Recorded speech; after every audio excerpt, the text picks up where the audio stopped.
Good.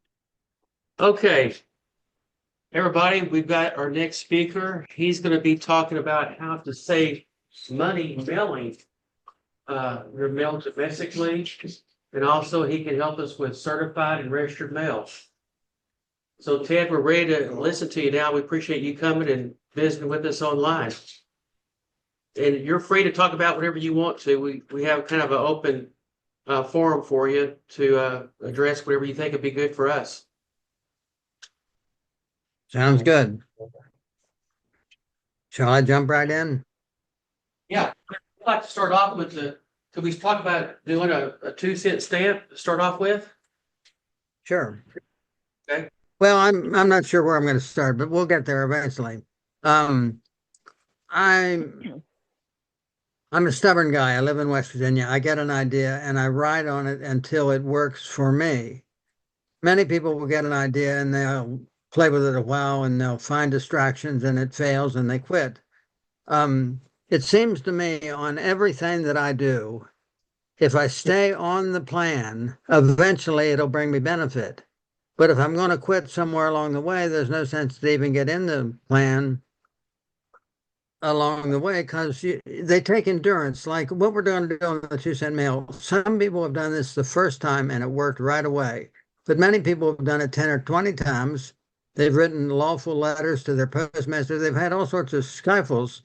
But I don't think that fighting people head up with law is what we're trying to do here. We're trying to make progress in the world of diplomacy.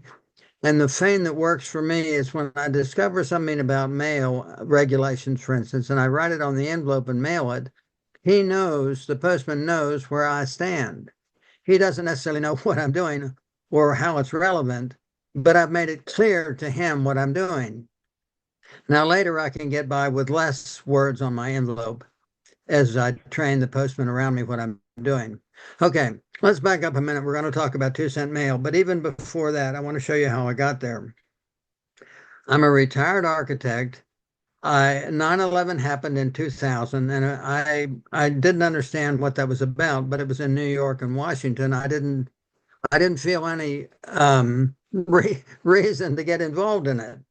But a friend of mine in 2005 sent me a link to a 7-minute video, Striker Force or something, and it told me things about the Pentagon and 9/11 that I knew were not true. I don't read the news very much, watch television. I'm just not in the public thinking about stuff. But I learned from that video stuff that I knew was not true. And many people, when they encounter something that's not true, they step away from it and avoid it. But I get curious why somebody would spend time explaining something that is simply not true. And the more that I get involved in research and check things, I find that these people with these unusual ideas are telling the truth. So I woke up when I got a video on 9/11 in the year 2005. I studied 9/11 for 6 months full time. I'm retired. And I just was overwhelmed by how much information was in the public available for people to know about that is just not, never gets it to the mainstream news, or it's reversed or it's mocked. But anyway, so I discovered all that in May of 2001. And then I happened to run into related information that we didn't need to pay income taxes. It's all voluntary. I didn't know what to do with that information. I found it was interesting, but I didn't know what to do with it. But finally, I got to the 2-cent mail, probably through People's Rights out of Maryland, is where I got the information. Maybe I paid them $5 or $20 and they wrote something down and told me I could do that. But when I got to the 2-cent mail, everything before fit together. With the 2-cent mail, I learned about the 2-letter states and the zip codes and the federal territory, etc. So the 2-cent mail explained to me why I didn't need to pay income taxes because I'm not in a federal territory. I'm not a U.S. citizen, etc. But now we'll go right into the meat of the 2-cent mail. We had a civil war in the 1860s or whenever, and about that period or shortly thereafter, the United States Congress assembled, passed regulations regarding mail, registered mail, regular mail, government mail, what to do with lost mail. Many things are there to find. And in fact, I want to take I want to take a little side. I believe when you write something down, you can make it more clear than when you just talk about things. And I will talk to anybody at any time on the phone. But I think if we pass around written notes, it's a more thorough way to communicate particular things. So all that I tell about mail is easily discovered or re-examined or detailed in greater emphasis on my website. My website is 6 letters, ABODIA.com. Apple Boy Ox Dog Indian Apple.com. And my email is simply t@abodia.com. But anyway, so you can find out anything that I'm going to discuss here or you're going to ask me about on my website. But a lot of people just refuse to read my website. They want to talk about everything, and that's okay. But I think that we can move more information written down in a permanent way to review it in detail in the written word. But anyway, I learned that 2-cent mail that we could lawfully mail 2-cent mail. I was told that by People's Rights, and I found it echoed in government websites that have these old laws in them. Now, if any postman would bring to me or present to me a law that showed me where this 2-cent postage law was rescinded, I would consider what he says. But there's been nobody ever in the last 20 years that has showed me that the laws, the regulations that I'm leaning on are not in force or have been rescinded. Certainly after the Civil War, life was in great confusion. People lost their farms and their cousins, and it was just a great calamity. So people weren't really paying much attention to what the Congress was doing. But anyway, if you will look at abodia.com/mail, at the top of the page are some things about the statutes, and you can read where I put the statutes on my website, and I put a link that you can go and look at the government website and see the same thing. The way I interpret, well, the statute itself is 12 Statute at Large, Chapter 71, Section 23. It was in the 37th Congress, Session Roman numeral 3. It was on page 705. But anyway, it says in the statutes there that the rate of postage on first-class mail is in half-ounce units. It's 2 cents per each half ounce. Now, again, on my website are further definitions, but I'll just mention it now. If I mail a letter from Chicago to somebody in Chicago, and it's only a half-ounce weight, I can do that for 1 cent. So you can mail a letter within the same city at units of half-ounce weights for a penny each. You can mail a postcard for 1,500 miles halfway across the country. I can mail from Ocean City to Kansas City. I can mail halfway across on a postcard. 2 cents, I can mail a postcard anywhere in the United States, or I can mail a half-ounce letter anywhere in the United States. And 3 cents, I can mail a postcard or a letter around the world to any location if I have a correct and a complete address. So the 2-cent mail is available to anybody.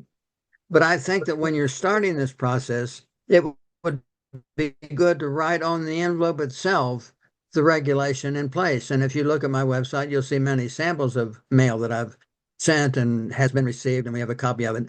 And it shows the 12 statutes at large, Chapter 71, Section 23, 37th U.S. Congress assembled, Session Roman numeral 3, and page 705. But anyway, there's where you find out about the 2-cent mail. But now, how do you make this happen? Well, you can write a letter. You can write a letter to anybody and put 2 cents postage on it, or and mail it. And maybe it works, and maybe it doesn't. But here are other things that I have added to my mailing. Some people like to put care of and then a street address. Some people like to use a zip in brackets or a box. Some people use no zip. For a long period, 6 months, I mailed mail, and I did not put any zip code on it at all.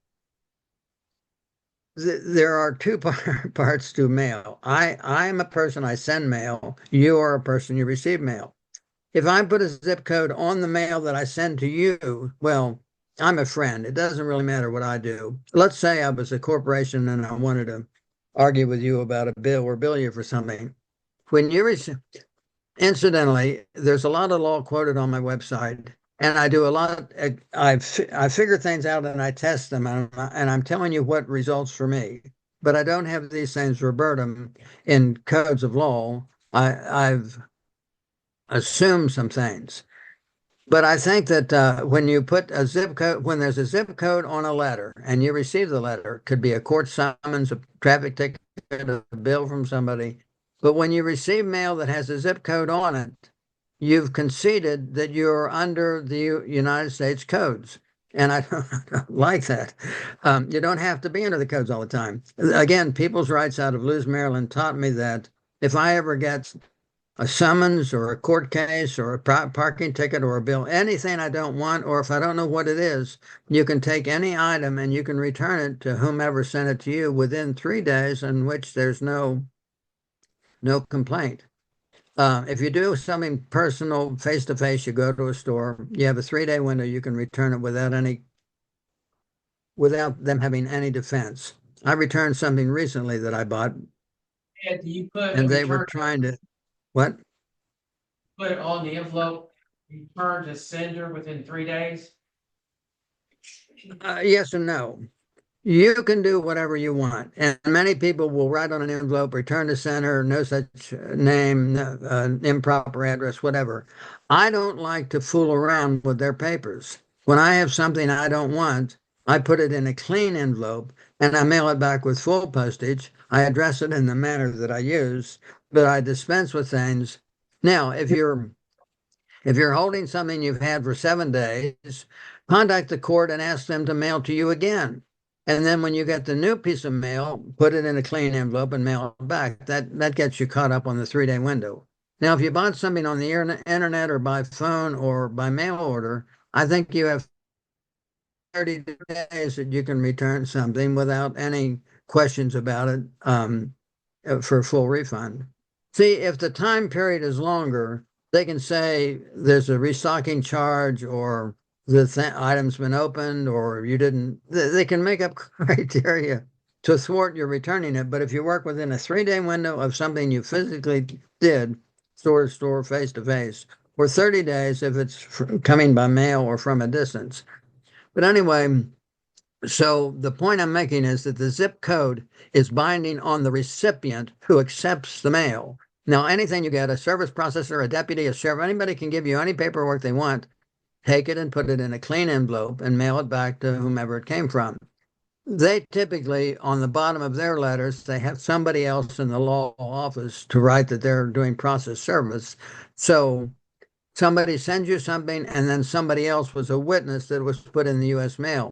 And they consider, whenever they have mailed something, that it has been received. I think that's a little presumptuous because not all mail gets where it's going, but they presume that as soon as they mail it, it's been received. What is the other part of that? Oh, we could send to them certified if we wanted to have proof that we sent it to them.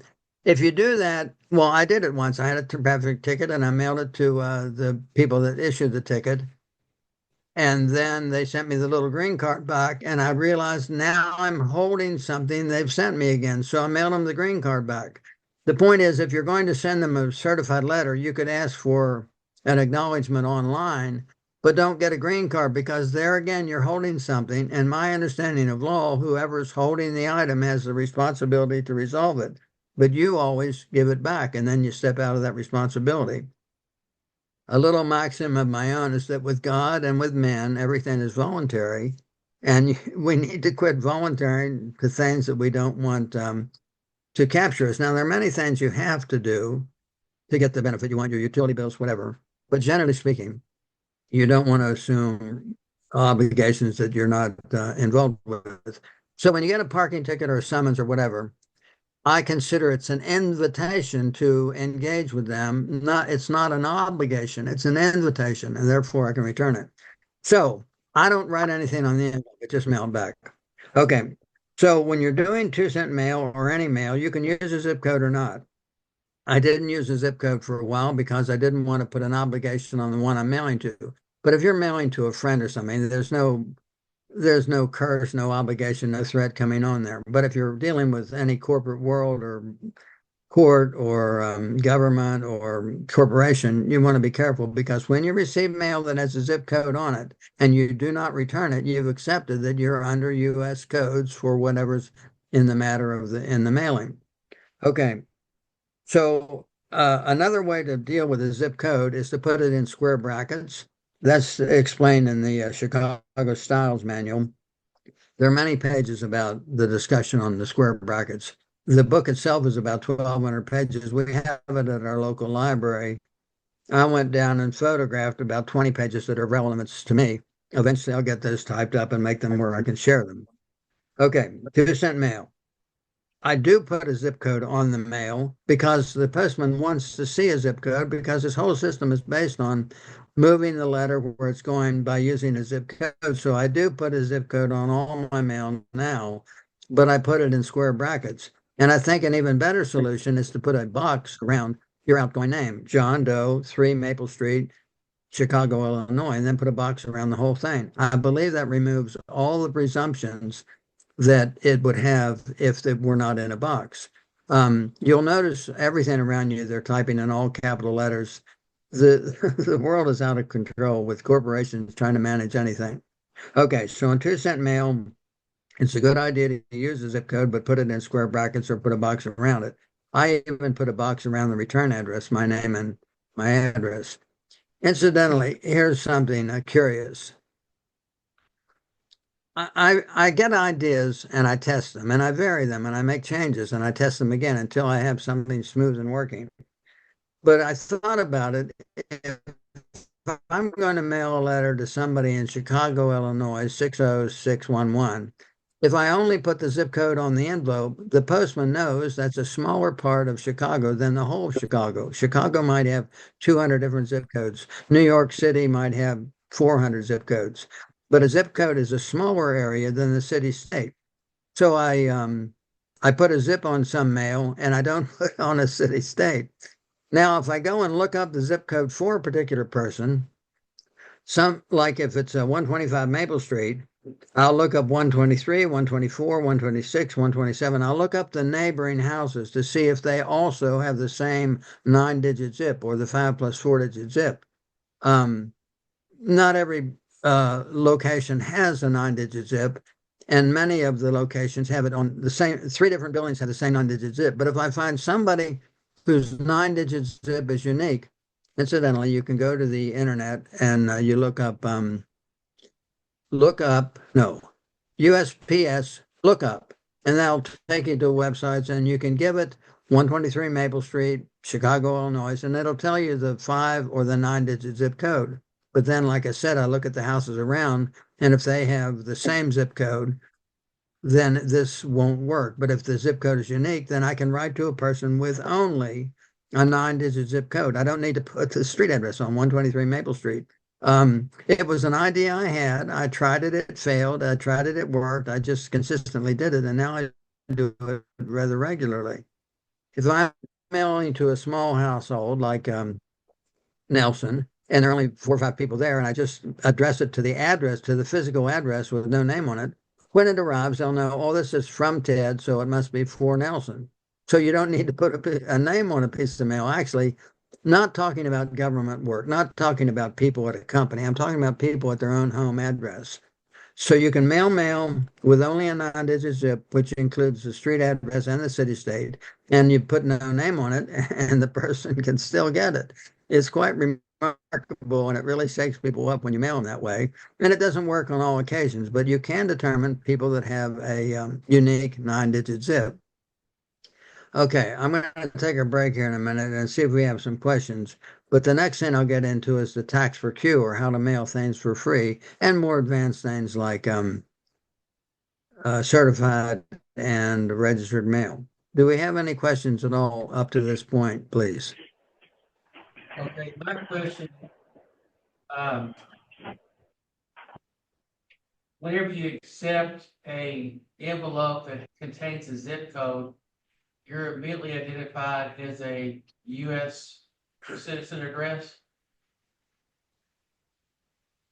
When you get such an envelope, you need to decide if you're going to keep it or throw it away or whatever. But if you do not return it, I believe you're acknowledging or accepting the full body of the U.S. codes. Right, so you need to always, if you don't want to be considered a US citizen location, you've got to return it in a new clean envelope within 3 days back to the original sender. I meant to say when I started, and I forgot, but now I say, the way that we're communicating today is a little awkward. And I myself hope to speak more distinctly and slowly. Ken, I just didn't understand that sentence. Could you try it again? We all know that the zip code is what they establish as federal territory, correct? Yes. Zip, Yes, that's right. if you don't want to be considered at the post office a US address, federal address, then you need to always mail anything you get with a zip code addressed to you in a clean envelope and mail it back to the party that sent it to you. Is that correct? Exactly. When I get something I don't want, I return it. I've done that about 40 times. Once I got a ticket for speeding and I returned it and I was frightened and I paid $400 for something to get that information. But I mailed it back to the court, and a friend of mine from 2 hours out of town, a 4 hour round trip, she came and went to the court and she phoned me. My name was not on the list, nor did they call my name for the court hearing scheduled that day. So then I knew that it worked. I did not have a backup plan. I was quite frightened on what to do, but they didn't call me to court, and it's never happened since. Now, another time I had a registration issue on my car. I mailed it on a Sunday. They got it on a Monday. They mailed it to me. I got it on a Tuesday, and I mailed it back on a Wednesday. So that one went back and forth twice, but then it quit. Now, if I were to go to the Department of Motor Vehicles and try to get a driver's license, they would say, Ted, you have a couple of fines that have not been paid. You have to pay those before you can get a driver's license. But I don't intend to ever get a driver's license again, so that's a mute point for me. But Ken, you're exactly right. Whatever we get, put it in a clean envelope and mail it back to the one who sent it to you. I use my address format. I would put the address in a box as I do, and I would put down a zip code, etc. But but I don't think that it's a good idea to write on their materials. You're engaging with them, and I just don't do that. Do you, as far as that's concerned, does it have to be postmarked within 3 days, or do they actually have to have it back in 3 days? I believe the law on that, it's called truth in lending. I believe a postmark would be sufficient. And if it happened, if you received it at noon on a Monday, count 3 days out and then into the evening. It's at midnight of the third day. So it's like 2.5, it's like 3.5 days, really. And that, as far as like your electric bill, if you want to send it back, and that works too? Um, There are people who have skill in that area or knowledge. I do not, but I had an electric bill once and I did not pay it for 6 months. The remarkable thing is they kept giving me electricity, but I would write to them and I would say, I want to see the contract, to see the named parties on this electric bill, because you cannot bill anyone until you have a contract in place first. Now, I built my house and I probably made a deal with the power company 40 or 45 years ago. And I don't remember, of course, I don't have a copy of whatever, but I wanted them to produce a contract that showed the parties involved. And of course, that would have showed the all capital name, et cetera. But they would never give me a contract, but they didn't shut off my electricity. But then somebody came in and shut off my electricity, and I ran down there and paid them the $600 that they wanted. I didn't know how to finish the game. See, On a utility bill, it's a recurring thing, and you can return anything you want, but they're just going to turn you off. I don't know how to get out of that. I tried for many months with water bills and electric bills and phone bills, but I could never make. So I don't know the answer to that question. It's somewhat of a separate issue. How to stop Good, an because ongoing charge? Ted, I don't think they do have contracts because whenever you go, like Cerro Energy, I've got, they send you an email and they have you sign it, but they don't sign it. Your contract takes offer, acceptance, consideration, and meeting the minds. So they need to sign it too. So technically you have no contract, so you could take a maybe Well, a small. I thought that I read in West Virginia law, West Virginia code. I'll check it again. But I thought that they said specifically you cannot issue an invoice or a billing without an underlying contract. But of Okay, course, we know that they would want to do a unilateral contract that only we signed instead of a contract between two living people. right. Now, as far as a process server that hands you an envelope that you've been served, could you also have 3 days to mail back that service from someone that wants to sue you, for example? I have received such a summons. Um, they say that they just need to extend the envelope and touch you. Perhaps they can leave it at your home address, etc. Um, the 3 days, it's 3 days till midnight of the third day. I think that covers most everything. And it doesn't matter if it comes to you by mail, by registered mail, by service processor, by the service, by a friend. Yeah, any way it gets to you. I think they need to tag you, touch you with the envelope, except maybe if it's at a home address, you can leave it with another adult. I'm not sure what the ruling on that is. Okay, but the general rule is Yes, they can leave it with another adult. Yeah. you have 3 days to rescind it. Are you there, Ted? Yes, what was that? No matter how you get that processed, whether it's mailed, hand delivered, someone else gets it, you always have 3 days to mail back like a suit of some sort from a court. You still can rescind it I back. think that's true. I think that's true. And many people will call me and they say, we've had this thing for 28 days. What can we do?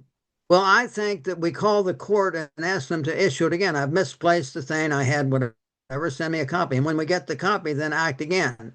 Now, I don't know that that would work, but it seems sensible to me because everybody calls me the day that a thing is due. They want to do overnight mail.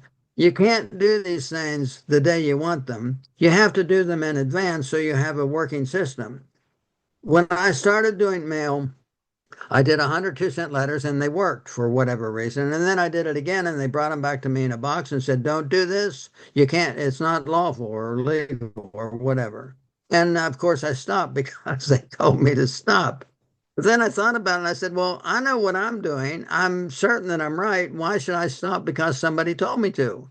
So I started doing it again, and now I've done it like 23,000 times over the last 20 years. And the thing that amazes me is how other people can't see the reality of this. People think it's an accident, something special about me. They go on and on rather than just mailing a 2-cent letter. I believe if a person doesn't have the backbone to mail a 2-cent letter, that they're not really ready for more important tasks like getting rid of our driver's license or whatever. I think that it's a wonderful thing we have that we can communicate with each other by mail. And I think mail is a stronger presence in the world of law as compared to phone calls or emails, etc. I yield. Hey, Ted, can you hear me? Yes. Hello? You realize I can that, hear you. You realize for some of the people, it costs, I didn't even know, it's 73 cents is what they want just to mail a letter today. Can you imagine? Ridiculous. That's, yeah. 73 cents. It's well, and registered mail is like $22. But I've been doing registered mail for free with tax per queue. Just okay, let me touch on that. Okay.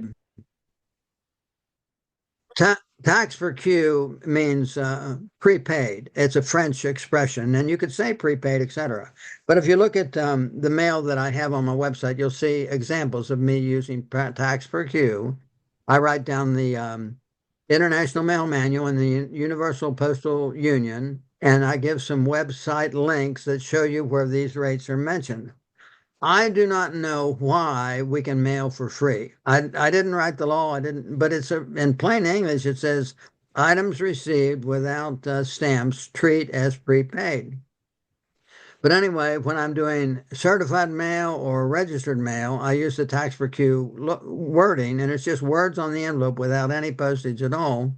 And after I got it going for a while, I'm doing free mail, even free registered mail. I want to go back to a point I mentioned before. Perhaps I wasn't clear. Many people contact me. They urgently want to mail a letter today and have it received tomorrow and resolve some court issue. I think that's not a viable situation. It might work, but I think it more probably will not work. When I think about mail, I don't think so much about my lawful rights. I think about a man who was not informed. The Postal Service doesn't teach the postmaster and all these people stuff that we're learning. So we need to be gentle, diplomatic teachers.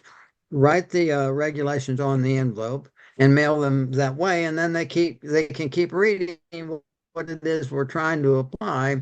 And after a while, I think they sort of throw their hands up and say, "This guy is committed. He's not quitting. It looks to me like he's right. Why don't we just let his mail flow?" And my mail does flow regularly. But the point is, everybody should start 2-cent mail today so that in 6 months or a year later, when you want to use it, you already have it working, because you can't just demand it the first time you try. There are people in this group that know a lot more about law than me. I'm a simpleton. I'm West Virginia, and I'm just a little stubborn. I've gotten things working for me, so I share with others how I do it. But I think that the primary thing that most people miss is the things that you do today might be different tomorrow or different in a week, etc., and your patience pays off. I have an expression that uses the letter P 5 times. Patiently persist with prayer and purpose until you prevail. That's the whole body of my works right there. If you get an idea, just stay with it, make adjustments, just stay with it until it works. But many people will try a thing once or twice and they'll get spooked and they'll quit. Many people like to call me up and tell me what they did and that it failed. Few people call me up to ask me how I do it. People want me to validate their system. Well, they've got their postman and their post office. I don't know what's going on for them. But I think that if they follow some of my guide points, that they also can have results as well. Further questions from anybody? I got, yes. So I received something from my work. I was accused of doing something that I didn't actually do. And it was a letter certified to me, which wasn't true because they actually knew the perpetrator, for lack of a better word, what caused the problem, who caused the problem, but they wanted to pin it on me. So if you certified something that's not true, isn't that unlawful? I don't know how the mail regulations, the mail fraud is a subject I have a little knowledge on, but I don't know. So I think certifying the letter, and it's similar in a law firm, if they're going to throw something at you, one lawyer will write it up and sign it, but then another lawyer will sign that he sees that it's being mailed in U.S. mail today. So they have, it's called service process. Somebody else becomes the witness that they mailed it today. And as soon as they put it in the mail, it's assumed to have been received by you. But I guess what I'm getting at is like a certified car. I'm coming to that. So when a lawyer writes to you, he has his own another lawyer be the service process. Now, if you want service process, you can do the same thing. You can write a letter, you can sign it, you can have your friend sign that they saw it going into the mail. They're certifying that it was mailed, that process service. So you can do it as same as they do. You don't need to do it as a registered or a certified letter. But I don't know about a certified letter having binding on some accusation. I'm just out on that one. I'm sorry. No problem. It, Thank it you, sir. doesn't really, as far as binding on anything, unless if somebody's not testifying under oath, it's not. That's the only way that you can be bound to anything. And so, Melo, that was quite interesting. We know what an affidavit is, and there's another word we can use similar, but you make a statement. You should only speak of things you have direct knowledge of, and you should speak only truth, and perhaps sign it and even have a witness on it. And then I would take that document forward and record it at your local courts, and now it's a public document and can be admitted into a court case. If you have a court case going on, there are many ways that your adversary can block you from entering evidence into your court case. However, I think if you have written down things in advance and recorded them in the public at your courthouse, then that's a document that cannot be blocked from the court case or complaint or thing you're dealing with now. If anyone has comments on that, I would love to hear.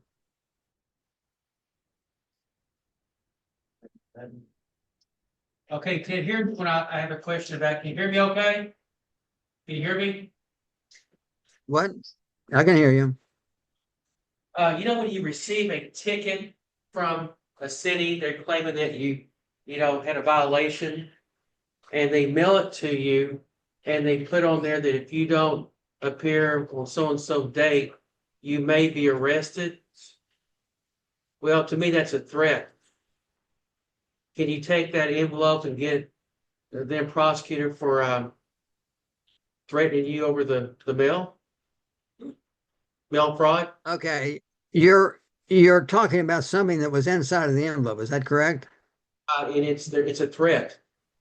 So you've opened the envelope. Yeah. Okay. abodi.com/t/law. In the bottom left of that page is an article titled Return Claims. It explains exactly how people's rights said to return anything. I've written beside it a parallel version, which I think is more simple, plain English, where I'm explaining how to return claims. Even if you opened it, send it back. But it's better not to open it.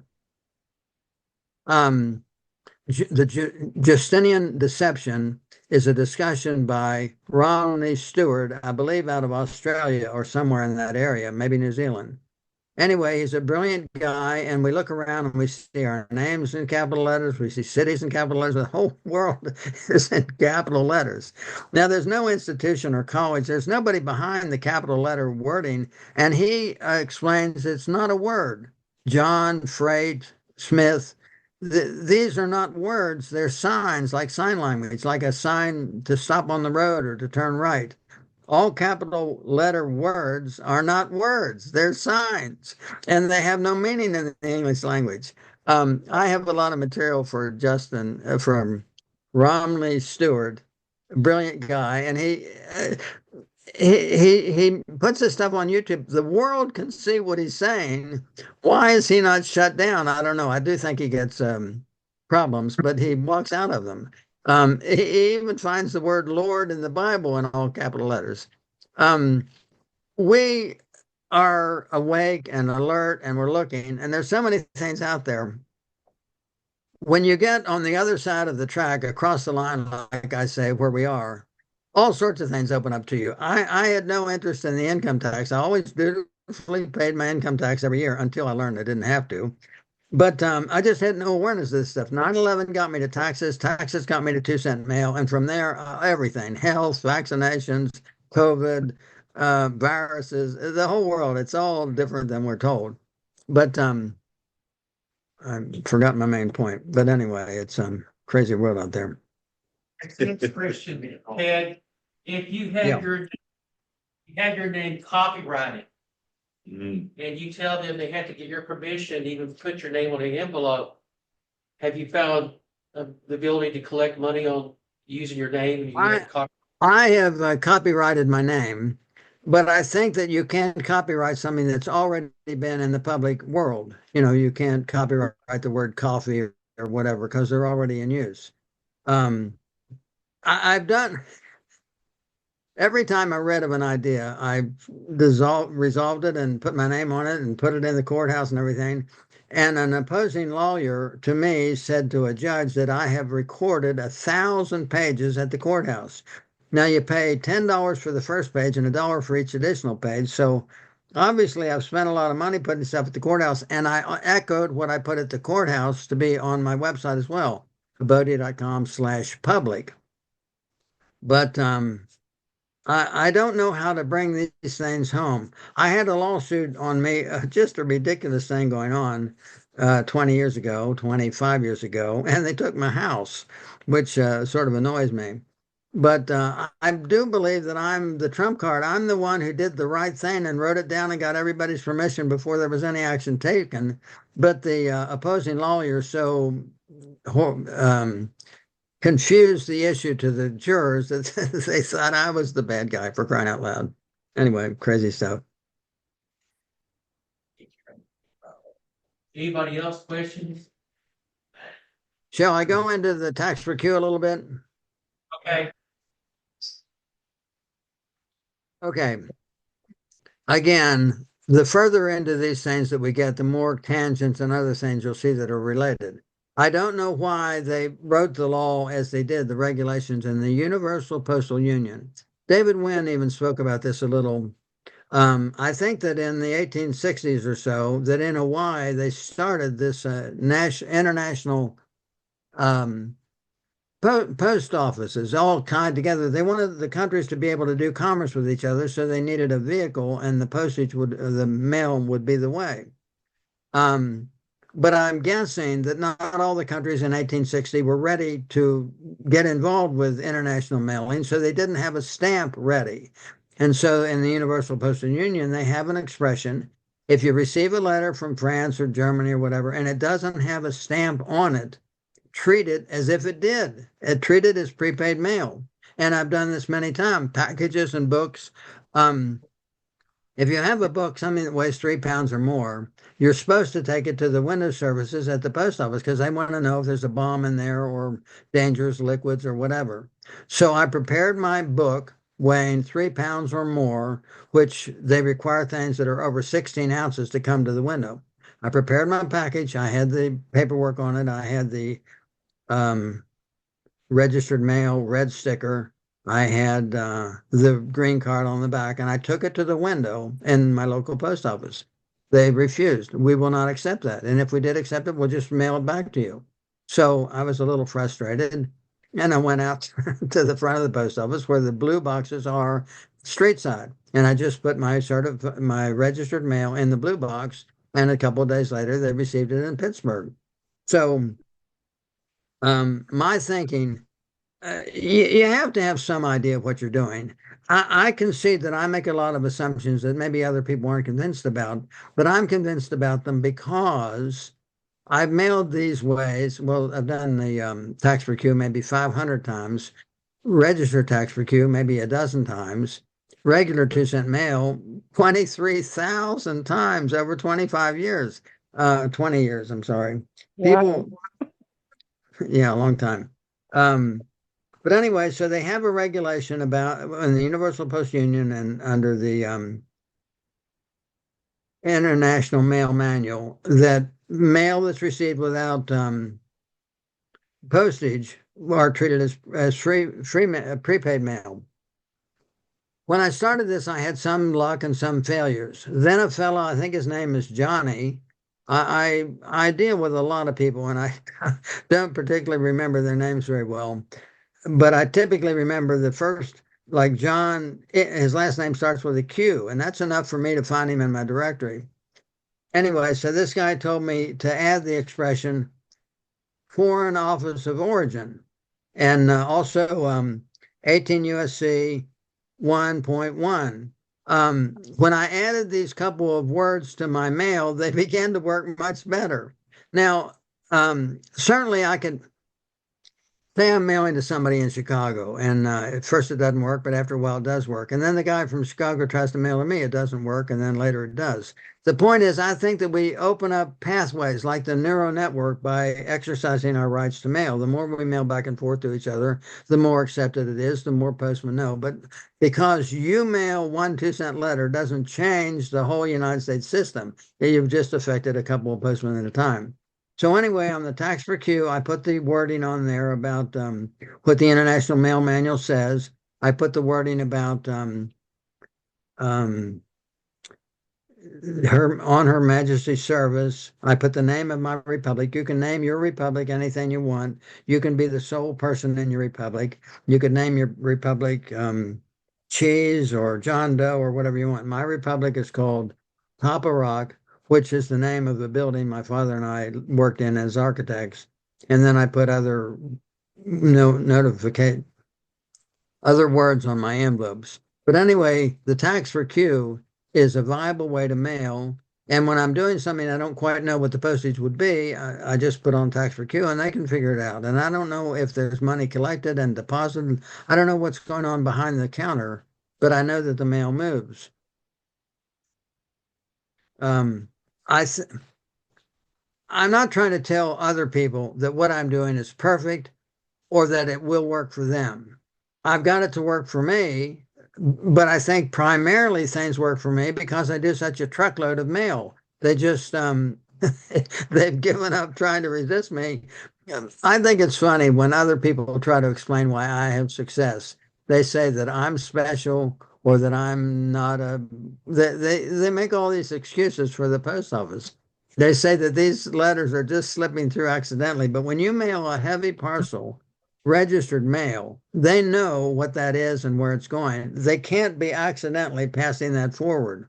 And you can trace your registered mail or certified mail, et cetera, on the internet through the tracking number if you just want to know where it is. Sometimes the mail gets captured. I've had mail. I don't know if they destroy it, put it in the dead letter, or they capture it, or they're holding it for evidence against me. I don't know what they're doing, but I don't worry about the letters that are lost. I just keep going forward and worry about what will work. And to me, we have luck because we're confident. We have some knowledge. We put it forward. You know, and mail is such an important part of our existence, right? There's so many things that we could learn. I wish people would help me. I've read hundreds of pages of law, but I have more that I would like help on. But I could choose 5 people or 50 people, and then I could give the postmaster 50 times a nickel, and he would be paid in advance. And then I could write to my group or committee 3 times over the quarter to everybody having only paid that 5% fee. But we have to work out what are the particulars that are written in the code and how do we do this. If I wrote a book or a manuscript, we can send it back and forth for you to edit or comment on it. We can do all that for free. It's all written down in the U.S. postal regulations. It's on a government website and it's a graphic page. That means all the pages, it's like a photograph, but it's not real words. I often take a book or law, whatever, and I convert it from just a picture to with a program that is an optical character recognition. It'll read the words on the paper, and then I can make like a word file. I can search for things, I can print things, etc. It makes it much more workable. But I've spent 10 to 20 hours per book converting something to make it more easy to read. And I've done this 10,000 pages. This is my own labor, hours and years of work. And I'm happy to give this stuff away if I find people who will work with me in a manner that suits me. I have a couple of programs. I have 200,000 files. I have 8,000 books. I have all sorts of information on many different subjects. Nobody would be interested in everything that I have. But if anybody would just talk to me about law or postage or free energy or health or cures, etc., I have a lot of information I think that would be a good guide point and help them. But I don't put it on the internet. It's too big and voluminous. There are ways that I exchange information by mail, like putting it on a data DVD or on a secure digital chip. There are many ways that we can move information, but here's the problem. If I give somebody something they don't know or believe or doubt, they don't want to give it to somebody else. I I resist the word truth. People say this was true or this happened or whatever. I don't need to have another person's opinion. I just like the information. And when I get the information, I can sort through it and I can find what I believe to be true or not true. But I don't restrict what I give to other people to only the truth. Truth is sort of an opinion that people have, and many are guided by authorities. But I've stepped out of the authority of many people because I see that there's something there that's valuable and important that the authorities won't tell us, like 2-cent mail. You can ask a postman about this, and they just deny any knowledge about it at all. Okay, I'm pausing if we have some comments. Hey, Steve, you had a question. Do you know much about becoming your own postmaster? I've read about that, but no, I don't know how to do it. I've also read in these statutes on mail, when you get to the bottom, on your writing, on the left side should be the one you're writing to, and on the right side should be us, the creditor, the one that's sending it. So we should put our signature at the bottom right of whatever we write, and where we put we print our autograph, we write in script our autograph, we put a red thumbprint beside it running through the name, and I use a little copyright symbol too, and we always want to put the word by before we sign anything. But and the being a postmaster is one thing, and another thing is the Clarence Schroll about the estate. There are a lot of ideas out there that I think are true and valid, but I just can't figure out the particulars on how to make them work for me. And that's when we need to talk to each other, whether we talk on phone or email or whatever. I believe that everything that gets to the internet will somehow be violated by somebody. I don't consider it to be a secure place, and that's why I use mail. I think my mail could even be opened and inspected, but I think mail is a safer place to handle anything of a secret or confidential or legal entity. So I don't know how to become a postmaster, but I think it would be a good thing to learn. And I think that I have information about that. I have 300 pages of graphic information about all these postal regulations. So if somebody read 10 or 15 of these pages and they say, hey, Ted, on page 3 is something, on page 7 is something, then I would convert those pages to a more readable form and make them available for other.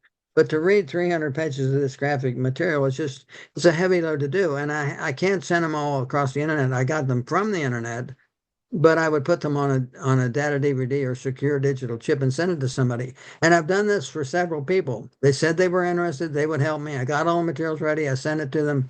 Never heard from them again, of course. And so I hate to prepare a lot of material for people that are not going to use it. I have given away over 1,000 files to each of 98 individual people that I've met, hoping that they would see that I have a treasury of great value if we just learn how to communicate. But people are always arguing with me about if a thing is true or not. Well, I think if a thing works for 20 years, it's pretty secure. Hey, Ted, you said Abodia T/claim was for the stuff about the all caps. Bodia.com. I didn't understand what we discussed. Abodia.com T/claim is how do you Oh, I'm sorry. Abodia.com is the core of my website. If you do /mail, you can learn about the statutes on postage and tax per queue, etc. If you do mail/1, it's an introduction to at least 5 different locations showing you actual samples of mail that has been received with the various formats that we used. When most people get mail, there's 3 items on the mail done by the postmaster. They'll put the postmark is the city of the first major city that got the mail. It's all capital letters, and they use the first 3 digits of a zip code. So that's the postmark. If there's a stamp, they would put wavy lines through it and cancel the stamp. And at the bottom, they put a barcode so that all their machines know how to handle that letter to get it to where it's going. Much of my mail is received without those 3 items, the postmark, the canceled stamp, and the barcode. I don't know why that is, but it seems to me they feel the obligation to take my mail forward, but for some reason, they don't honor it with their own markings. It's just unusual. I don't know what that's about. Well, Ted, this is dead. You know, I was convicted because I'm one of those that got your DVD. And I will be reaching out to you and work with you because I did make a vow to you. So um, I'm just trying to work out my schedule. That's all. I think some people, I think when we started the session today, we're talking about saving money on mail. The saving money to me is not at all the event. The event is that we have a right which is ours to use if we learn how to apply it. And this is the simplest thing in the world, a 2-cent letter. But it opens up the idea about federal territories and income tax and driver's license. There are a whole host of things beyond this. But if you meet a person who will never mail a 2-cent letter, they can't get to the deeper issues because they have nothing to stand on. But I think that the 2-cent mail is a very simple and demonstrative way to show that we have rights that nobody tells us, and we need to teach those who are supposedly governing us. Ted, is it true that France owns the U.S. Postal Service?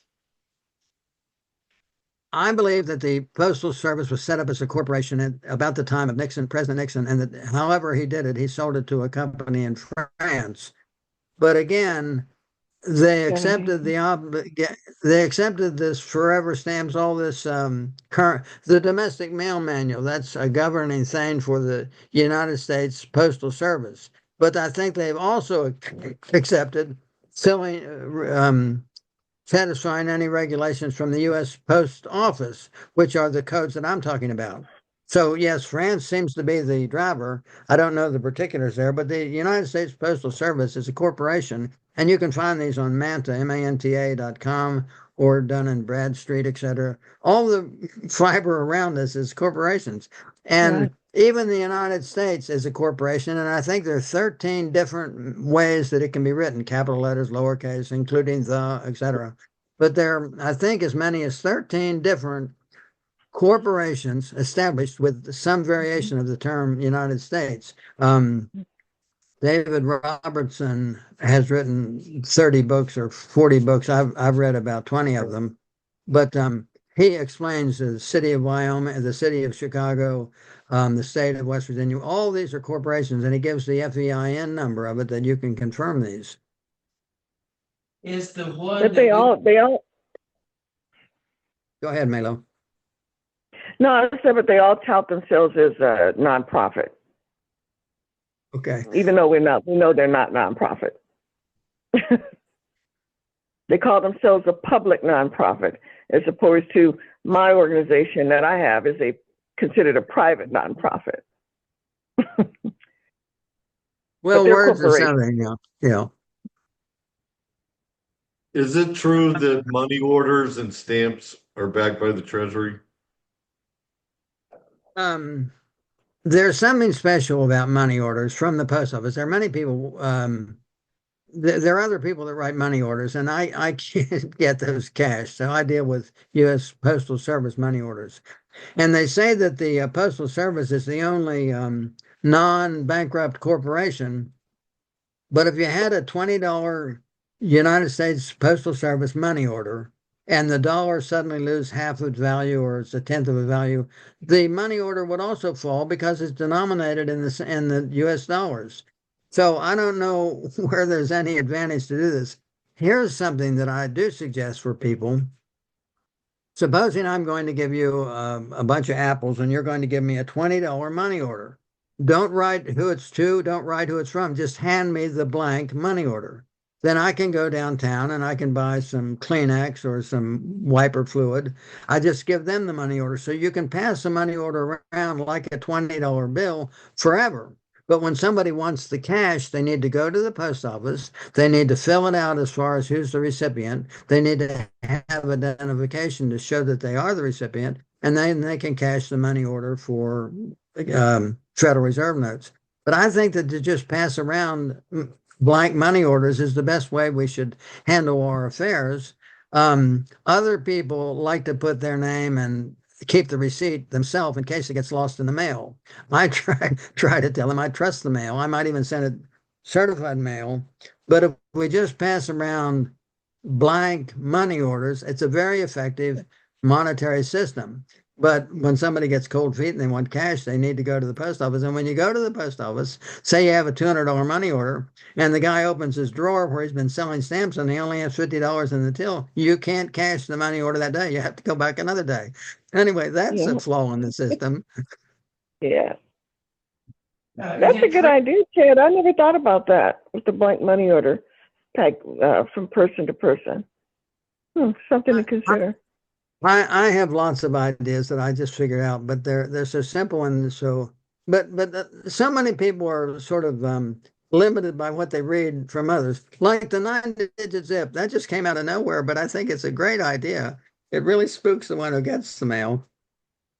Ted, is it true that if you have an envelope with a stamp on it and you put your thumbprint on top of that, that makes it private? I do that on letters where I sign at the bottom of the letter. I'll say it's my autograph. I sign and I put my thumbprint. You can write your signature through a stamp, or you can put your postmark, your thumbprint on a stamp. I don't know what that requires of it handling to the mail. You become the postmaster, but so what does that mean? But it does make you a postman. Is that What? correct? If you do What? you put your signature or your thumbprint on a stamp, you become the postmaster of that envelope. I think that's true, but I have no idea what that means. So now I'm the postmaster. I can get a hat, and so what am I going to do? Am I going to move other mail, or I I have read in these U.S. codes that I have the regulations on the postal service, post office, that to make a document ready for court, you autograph it, you put your thumbprint on it, and you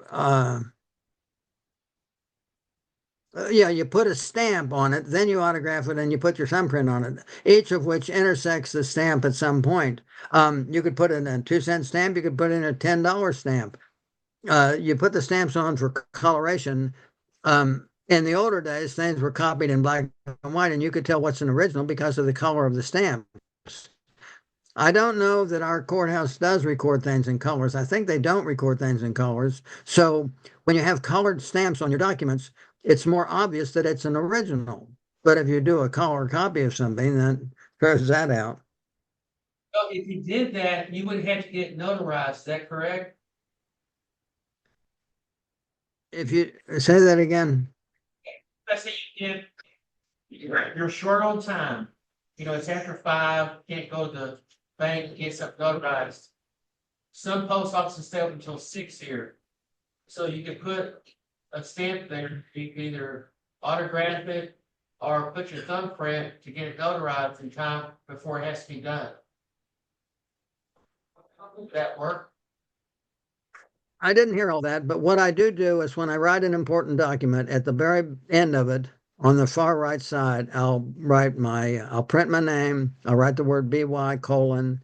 I write, even when I would sign a thing, I do it in print because it's easier to read, and then I put a thumbprint on it and in the stamp. But in the documents that I have, somewhere it tells me that a document is not ready for a court until it's signed and stamped. It has a stamp and has a thumbprint. I don't recall where I read that, but I thought that was good. Yeah, but does that take the place of a notary? So if you don't have time to get a notary, can you do that? Does that authenticate that letter without a notary? I was reading her note and was distracted. Please repeat that. Does that take the place of getting a notary? Say you don't have time or you're going to court, you want a notary. Can doing all that take the place of a notary? I believe that in lieu of a notary, if you have 2 witnesses, that's sufficient. And I think that Bible says the same, under 2 or more witnesses. Your witnesses can be only to do the service process. I wrote this document. A person can say, I know that he wrote it or not, or I know that I now now mail it. So a witness can do many different things, but they don't have to understand what you're saying or agree that it's true. They're just saying it's from you or that they're mailing it or whatever. But I do believe that witnesses are a good thing to up the ante or importance or security of anything that we do. In fact, yeah, I live only 1 mile from my downtown post office, from the center of town, and a couple of miles from the state capitol building. But in the whole of my state, I don't particularly know people who want to stand behind me or sign or agree to anything I do. They're afraid they'll get in trouble. They see that I'm way out there and they don't want to be attached to that, which is sad because that's the problem in the world. Everybody's clinging to the popular things and they can't see the truth that's hidden beneath. And they they back the existing system rather than people who might be more appropriate. So Patrick Devine says that you could use your 2 index fingers with red print as your witnesses. Do you know anything about that? I typically use my thumbprint. I don't know the validity of other fingers.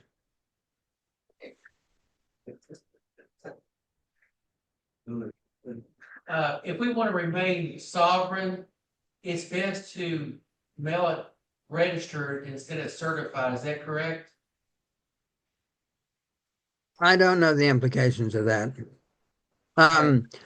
I've sort of mastered how to move a piece of paper or an object from one person to another. But other people are trying to bring with it sui juris, or he's a judge, or he's a care of the judge, or there's a lot of legal stuff going on I don't really know or understand. And some things have validity and some things don't.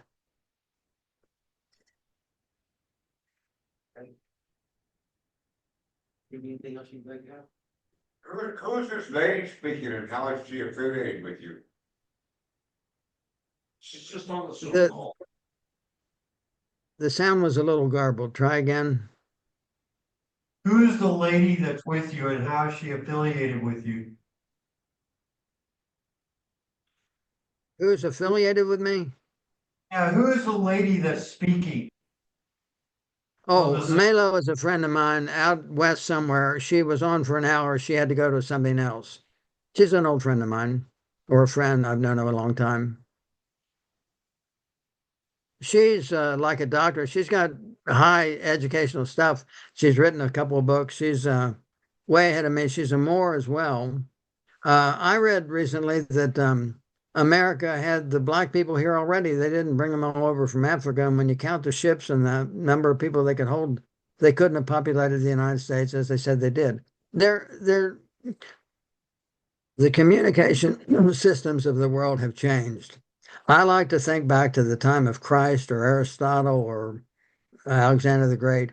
If they wanted to write a grocery list or if they wanted to write down the name and address of their neighbors, I mean, how could they just write something down? They didn't do it on stone tablets. They obviously had ways to write things down, but we can write things down today. And in fact, after the great divide of history, we got the Gutenberg press and it could make many copies and many people could read it, but it's going out. It's the government or the people printing the Bible that are telling others what to think or do. It's not listening. Then we got the telegraph and the telephone and the TV and radar and all these other advanced ways to communicate. And now we have email and social media, which are dynamic. You can go both ways with them instead of like a radio or TV, which only tells you what to think. But the communication system have greatly changed, and they've changed the kind of information we have access to and what we actually believe. I think that if you watch the History Channel or even the Discovery Channel, you might learn something way before people that just watch the general commercial channels, NBC, CBS, whatever. So there's a time factor going on. Some information we get early and some information like 9/11 and the JFK assassinations, we don't get that information until much, much later. But the gap is speeding up.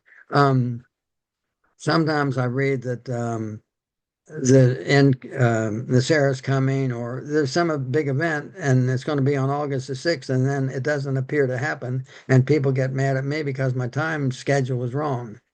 I don't think we can know all things that happen in the world at any point in time. And maybe something happens today that we don't know about for 50 years. So we're pompous to think that we can know everything now because for centuries things have been kept secret from us and we just never suspected them. What I have great delight in is finding things that are obvious, I think, so that people can catch up with us who have crossed the line and can see a different world. One of the things that's obvious to me is you see a picture out over a lake or the ocean, and the clouds above and the rays from the sun coming down from the far left at 45 degrees angle, sweeping to straight down, and then to the far right at 45 degrees angle. The rays from the sun are coming through a range of rays. Now, the sun can't be 93 million miles away if that picture is a real thing, because at that great distance, the sun's rays would all be parallel that we experience here on the earth. So that's one of many things. I think that if you think about the men walking around on the moon, if there was a vacuum around them, their spacesuits would have to be buoyed outward like Michelin Man or the Doughboy. There are all sorts of things that I think that people can just look at and know right away, but they had accepted what was commonly told them and they never really questioned it. And so they're living in a world of deception. And the world of deception covers everything. I have an article from State of the Nation, a website. They talk about history and education and medicine and transportation, and all these subjects have great deceptions going on in them. And most people are not really that interested and they don't accept them, they don't explore them. But I think that the world is waking up primarily because the communication systems have so changed. Now, if I believed in something and somebody else was saying something different, he has his right to his opinion. But when censorship enters the game, I think we should all be concerned. It's not a matter of people can speak the truth or not. It's a matter of people being able to speak. I see the world has three people. The vast majority of people are sort of apathetic on most issues, so we won't count them. We have two people left. We have the man who can create, discover, innovate, or a man who can simply explain something. Maybe they make a video or do a slideshow. They explain something. And then my group, the middle group, we can understand from the record, a video, a book, an article, a website, we can understand what somebody's telling us. And when we think about what we've learned, we can see it to be more true than what we knew before. So the people who can actually break us out of the Hitler and Goebbels in Nazi Germany, World War II, they told big lies and repeated them forever until pretty much everybody accepted them. So it's the change in communication abilities that is breaking through with all these hidden truths. We can talk to teach, we can listen to learn. And I think that's what we're doing now. And that's why we need to have contact and communication with other people. Some would say we have a problem with our money or with our government or with the vaccination, etc. I say the problem is information. Like Alex Jones says, we're in an info war and we need to get deeper and deeper until we've found what's the greater truth. And another thing which I find quite amusing is sometimes people get a vision or an understanding of something and it just locks them. They can't think of any other way to look at a thing because of what they now processed. I think that Judy Wood is a great explainer of what happened to the World Trade Towers in New York City on 9/11. Many have never seen or heard of her, but I think that her explanations are great. But there are all sorts of people with lots of different ideas out there. Many people only want to know the truth, not me. I want to know the information, and then I'll sort it out to determine what I think is true and not true. But the authorities have stepped in. Nothing to see here. Don't look at this. Ignore it. We'll tell you what you should believe and do. And that's a curse. But the changing of the way we communicate with each other is breaking down these great deceptions and suppressed information. All right, very good. Anything else? Yeah, does that lady that was with you, does she know or help people with a tribal status? She's a Moor. Her name is Maylo. It used to be, her name is also Elizabeth, but she left maybe 15 minutes ago. I don't know what she had to do. I have great respect for her. I don't think I myself am so smart. Many people think I'm smart, which is funny. But I do have software and methods that I can handle huge amounts of information. Of the 200,000 files that I have, I can find most of the things that I need in 20 seconds or so because I have them in an index program. But what I've done in developing a website and putting all this information out there is I've become like a magnet for other people who are interested in these subjects to agree or disagree. And I try to get them to talk to each other. So I think the greatest advantage from me is people learning how to use computers as I do with the software, free software. And the second thing is that I try to collect and connect people and ideas. If I get a couple of people talking about something, they can solve something maybe I couldn't figure out myself. One of the things I have great fascination about is Coral Castle and Ed Leedskallen out of Florida. He built an unusual thing and possibly employed free energy and other devices. But I could not figure out what Ed Leedskallen had done, but I found the guy named Jerry Stride out of Australia. He had a website for a while, now it's gone, but I copied it all before it's gone. I think Jerry Stride figured out what Ed Leedskallen was doing, and Jerry Stride can help us understand what Ed was doing. But like I say, I didn't figure out what Ed did, but I found another guy who did. And so I try to get my friends who have any interest in free energy or the Coral Castle or anything, I try to get them to accept these tomes of information I've collected from Jerry Stride. I don't know if he's dead. I don't know why he went away. But a lot of things are like this. A book was published, a website existed, and then they just go away. And you so wish, gosh, I wish I'd paid attention to that while it was available. Okay, any more questions? We So appreciate in summary, everybody should get into 2 cent mail and or tax for Q just to have the path open for them. And I also think that every time we mail a 2 cent letter to somebody, it's an opportunity that the person who receives it could hold in their hand physical evidence that many of the things that they've accepted around them are not deep or not true. If they can hide 2 cent mail from us, they can hide all sorts of information about income tax and law and codes, and we're blinded by people trying to control the information we have access to. But we should step out of that, and we have to act individually. Many people wait for me to mail them a letter. They can mail a letter to themselves. They need to engage with other people and get the system flowing. But I think mail is very important. And I think mail has a higher standing in legal controversies. I yield. Do you know what chapter or page on the International Mail Manual that speaks about tax preparer? I have samples of tax per Q on my website, and I also explain it further. And you can go to the Universal Postal Union website and you can read the things that I've copied to my site because it's true.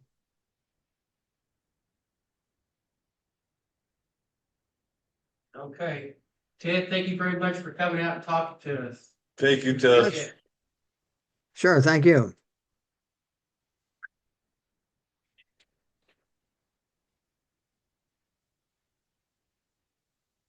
I hold a weekly session myself on Tuesday evenings, which is tonight.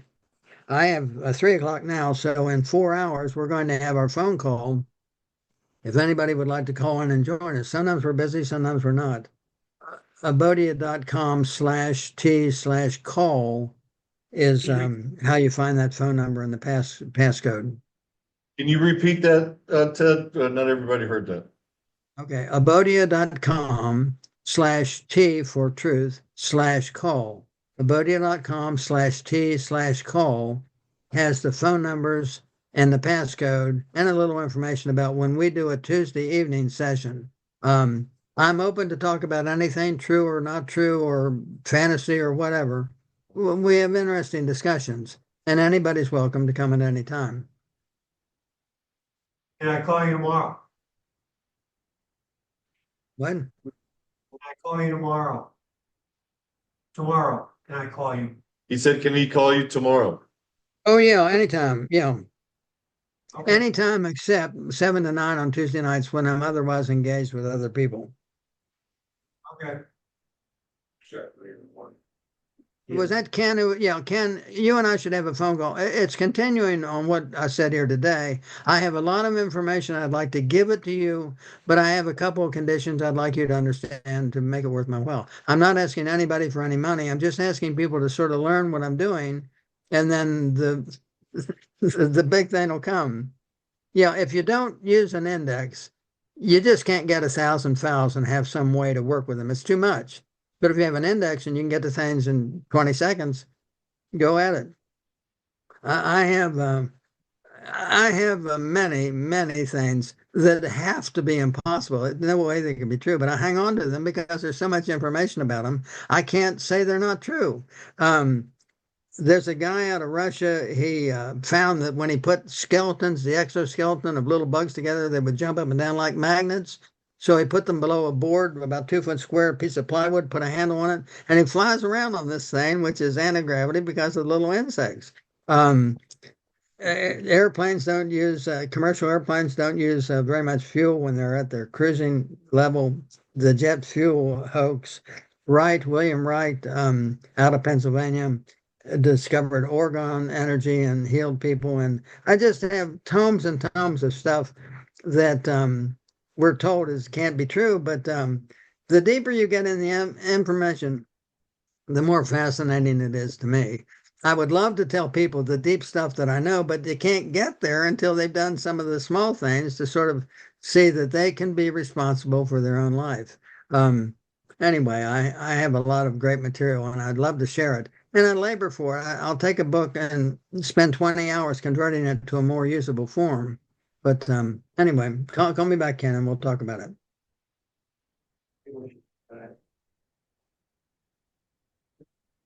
Okay, Glenn, you want to talk next?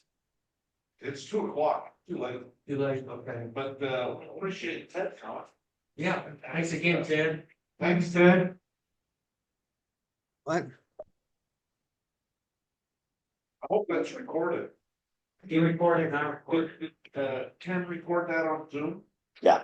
Can I get you a copy of that, please? Yep, you got it. Yeah. No need to record my evening session. It's unknown what happens. Sometimes I just have a couple of people. I've had great sessions, but we've sort of run out of energy. I just open the door that I'll talk to anybody about anything on Tuesday nights at 7. The thing that I'm trying to convey to Ken is if he would look at a website that I have and watch a little 20-minute movie and talk to me a little bit about how I index my information, I will give him my information, but I won't give it to him unless he sort of understands how he can use it. I have given 1,000 files to 98 different people, and I don't believe any of them actually opened them up and looked at them. They don't know what to do with my stuff. But I suggest if they learn how to use the index program, they can ask questions to it, and then boom, it all rolls out. But I have incredible information. I have a lot of little maxims about how I think, and I'm interested to learn how other people think too. But generally speaking, most people sort of are isolated against the deep and mysterious world that we know of conspiracies.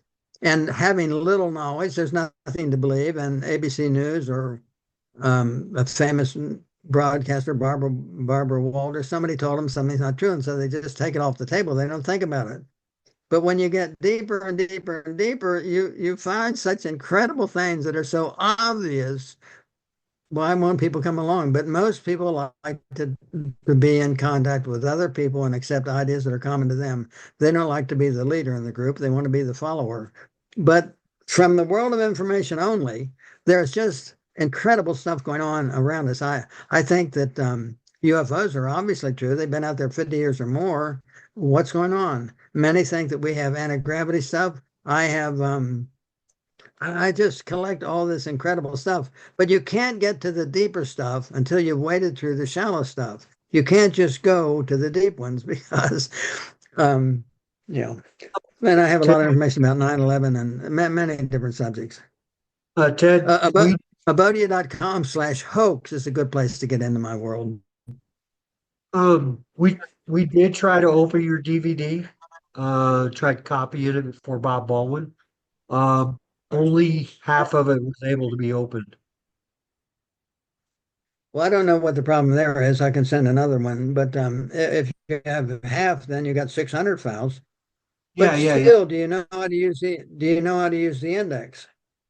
No, I'm gonna get with you tomorrow about that. I am gonna do the index. I want to get with you more, working with you. I've got a bunch of books too as well. You probably got a lot of stuff I already have, I guess, but yeah, I'll call you tomorrow. We're doing a foot washing and community tonight, so I won't be able to do the call.